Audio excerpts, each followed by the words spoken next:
You are now tuned in to Heat Check with Slatter and Antonio Turner, right here on GTA Sports Network. Follow GTA Sports Network on Facebook, Twitter, and Instagram. Subscribe to the YouTube channel, GTA Sports. And don't forget GTASportsNet.com for all things in the world of sports. Hello everyone, this is Slatter with GTA Sports, and welcome to another edition of GTA Heat Check's ISO mode. Make sure you follow GTA Sports Network and GTA Heat Check on Facebook, Twitter, and Instagram. Subscribe to the YouTube channel GTA Sports. And don't forget GTASportsNet.com for all things in world sports. I want to start this video off congratulating all the 2022 draft selectees of last night's NBA draft. Congratulations and welcome to the NBA. A lot of great talent that got selected last night. But for this particular episode, I'm going to do something a little different. Right now, everybody's talking about the Kyrie Irving sweepstakes.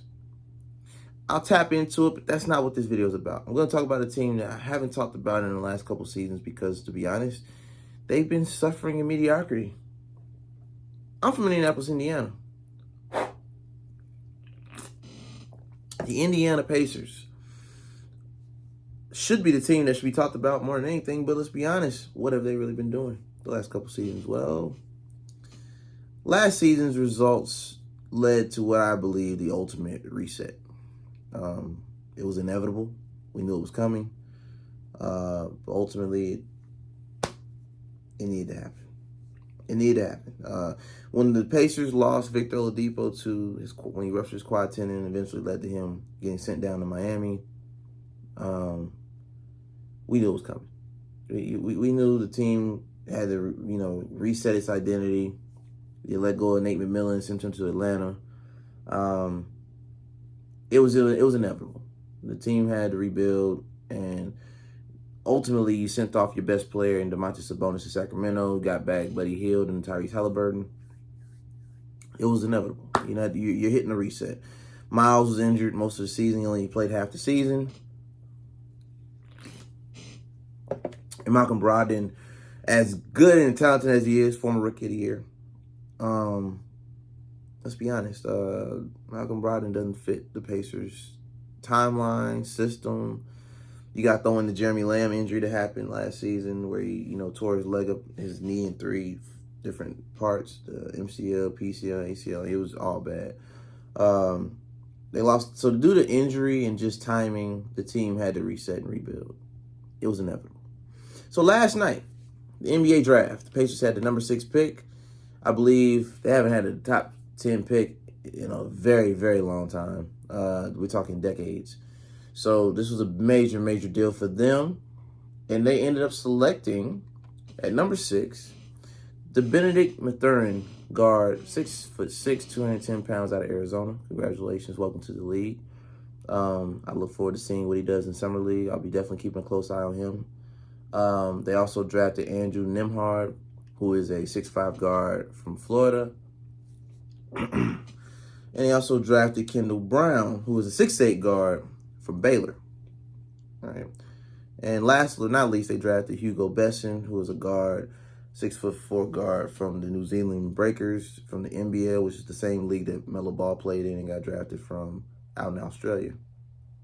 Now, what we're going to have to see here is the Pacers are going to obviously have all these guards more likely play in the Summer League. We're going to check out their rosters. They're going to obviously do some waving and cutting, trimming the fat. But obviously this is a competition to see who's going to be their next guard because according to reports from weeks leading into the draft, Malcolm Brogdon and Myles Turner are on the block. The team is trying to get them shipped out so they can rebuild and reset with the young, talented roster. And this is not a knock on Malcolm Brogdon. Malcolm Brogdon is great. He just doesn't fit their system. Myles Turner can't stay healthy. I mean, I think if they could have had what I wanted them to do, and I think they would have wanted to do this if it was possible, they would have kept Sabonis and traded Myles. But see, the thing is, Myles was injured, so he had no trade value. And due to the fact that he had no trade value, they had to let the highest bidder take Domantas Sabonis. He had the highest trade value last season. He had no choice. It was inevitable. But what you have to understand, you still got Chris Duarte, who was your rookie last year. And you have Goga as well at your center. So you have a young, talented timeline of early to mid 20s that you want to build around and focus on that. Do I see all these guards staying on the roster? No. But don't be surprised. It depends on how he performs. If I'm to make a quick prediction, Mathurin is going to be on the roster backing up Chris Duarte this season, based on him being a number 6 pick. And this is based on I'm projecting he'll have a great summer league showcase. He'll show up and prove why he deserved to go at number 6 coming out of Arizona. If that happens the way it's supposed to, barring injury, I see him come off the bench backing up Chris Duarte.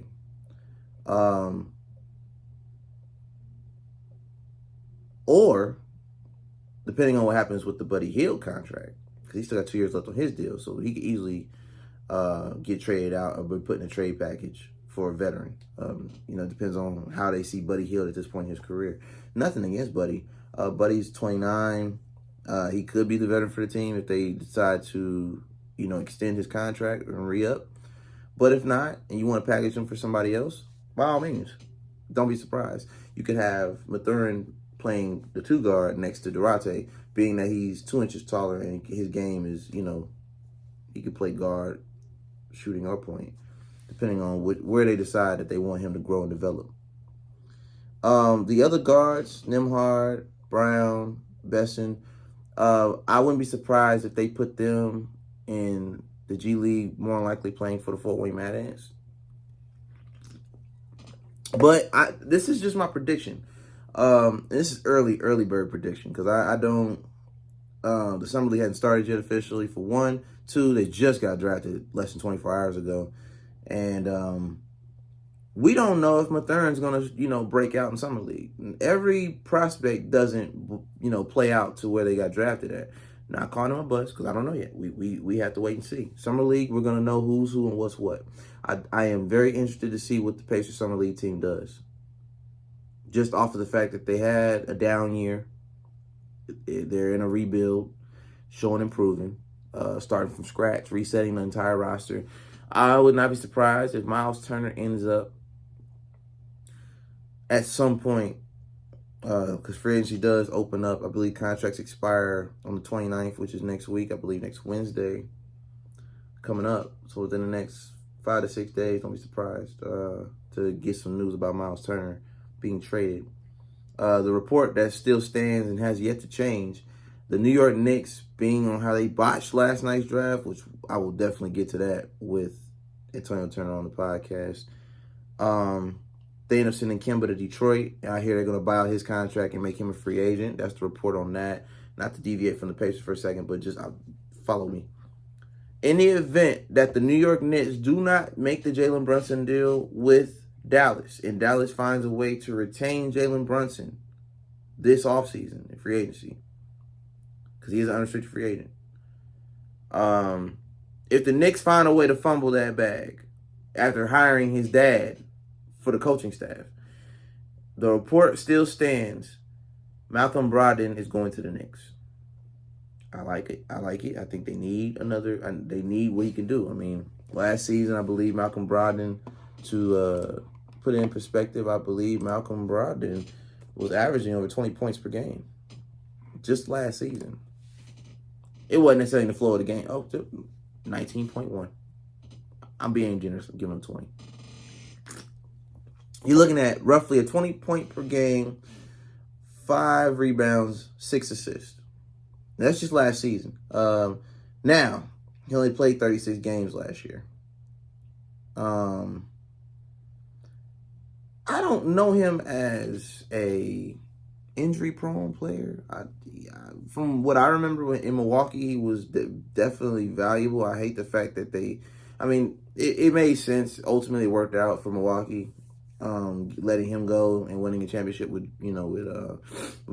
Drew basically playing point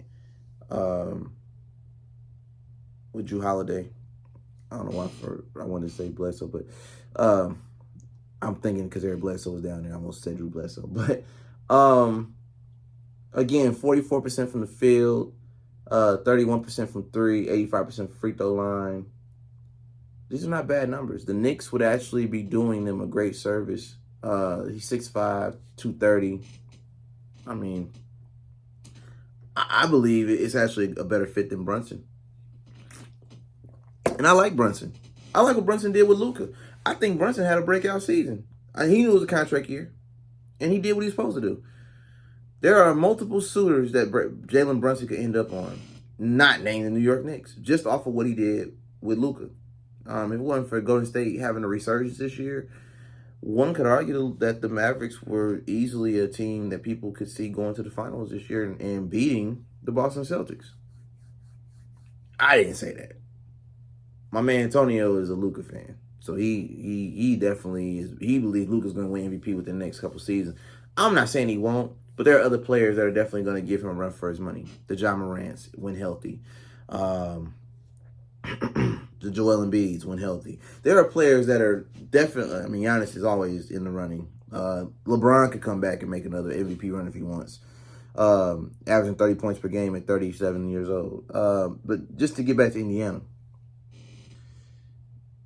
You can build around Malcolm Brogdon and Myles Turner if you wanted to, but I understand why they're willing to let them go. What people fail to realize, if we're talking contracts, both of these players are coming up, especially Malcolm Brogdon's about to be a free agent next year. He's going into his last year of his deal this season coming up. He's on a 4-year, $85 million deal, and he's at 29. So the Pacers are looking at it like, okay, he's about to be 30. He'll be 30 when his contract is up. Do we really want to re-sign him? Does he fit the timeline of the team? Not so much. Myles Turner, 4-year, $80 million deal. He about to be a free agent. You don't want to walk for free. You want to get something back for them. So, and Myles being injury prone, it's inevitable. Unfortunately, that's basically where it comes down to.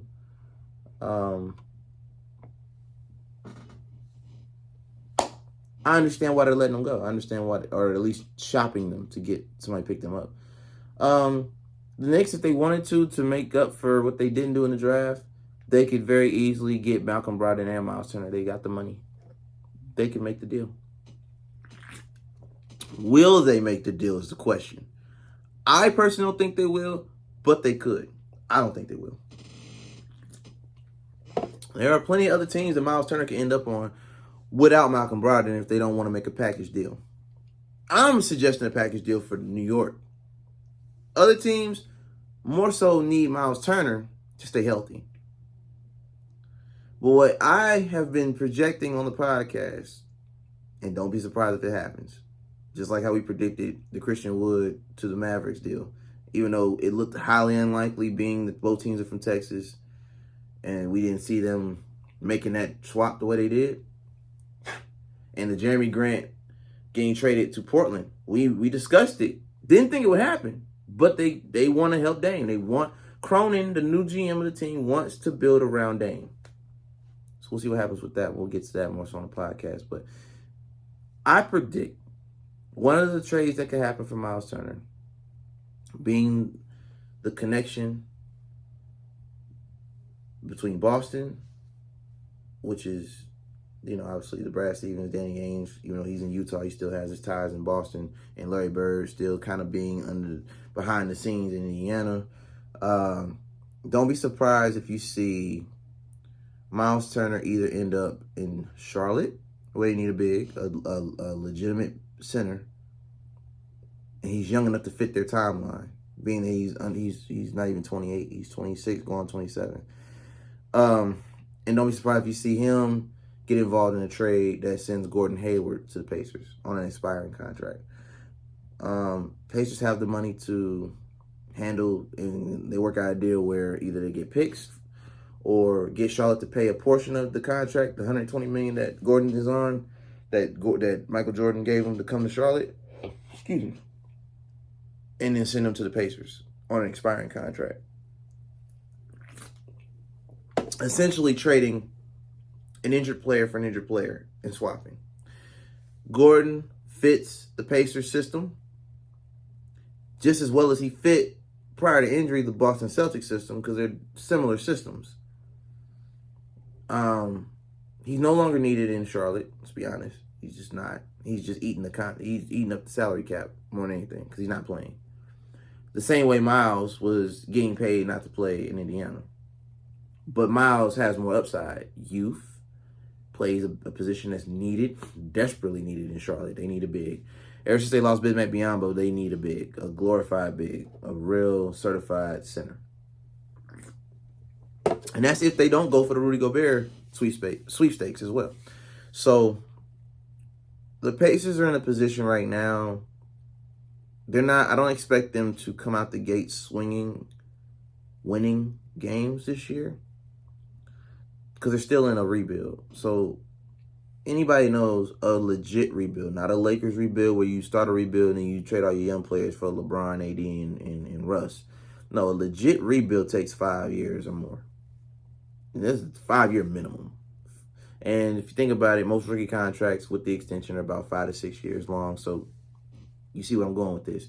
They're lining everything up to their timeline to where the Pacers will be right back in the playoff picture within the next 5 years. And it could happen sooner. I don't think it'll happen under Rick Carlisle. I think he's a great development coach. But they're going to have to bring somebody in to get him over the hump. More times than not, more likely. So don't be surprised if they make a coaching change. He has such a great relationship with the franchise. I don't see them firing Rick Carlisle. I think he'll just resign because he already has a Hall of Fame career as a player and a coach. He's won championships. Again, that ring that he got in 2011 with the Mavericks was one of the greatest championships by one of the oldest teams in the league at the time. In fact, I think they were the oldest team in the league at the time, and they beat LeBron and company. So, in his first year in Miami. So it's a great title, and he got Dirk the well-deserved championship, and sent him on his way to the Hall of Fame as well. So, Rick Carlisle is going to get this team in shape. I do believe that they'll play hard. He's defensive-minded. So they're going to be, I would like to think they're going to be defensive heavy in a Nate McMillan kind of way. He has a similar coaching style. It's all in the players buying in. You got young players you can develop and train and get them committed to the system versus veteran players who feel like they've already paid their dues and not really trying to listen to what the coach has to say. So that's what you're dealing with when you're dealing with older veteran players who are not willing to accept a veteran role. They're still thinking with the mentality of rookie sophomores and players that have only been in the league a handful of years. So it's all about mentality and development when it comes to the team. Overall, the Pacers are still in rebuild. Don't expect to see them making any noise in the next 3 to 5 years. If they do, that's wonderful. They're on a hell of a learning curve. I just haven't talked about them in a while, so I wanted to do a quick little video on them. The Indiana Pacers definitely need to be back in the playoff picture. And I think the moves they're making right now are very smart because when you're you get stuck plateauing in mediocrity for so long, you have to either make a change to either take you to the next level or go back down and start over from scratch. Ultimately, they pulled the reset button when they sent them out just a bonus to Sacramento.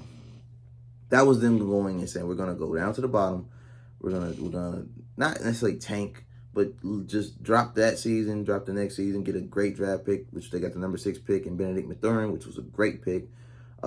Being that Jaden Ivey, who was a Purdue guy, ended up to the Pistons, which I'm going to make a video about them later. Watch the Pistons. They're going to the playoffs. I just hope they don't fire Dwayne Casey once they get there. But nonetheless, this is my video on the Indiana Pacers. Quick little ISO mode for you guys. Again, it's a GTA Heat Check. Follow us on Facebook, Twitter, Instagram, subscribe to YouTube channel, GTA Sports. And don't forget GTAsports.com for all things world of sports. It's Toss Over GTA Sports. Until next time, take care.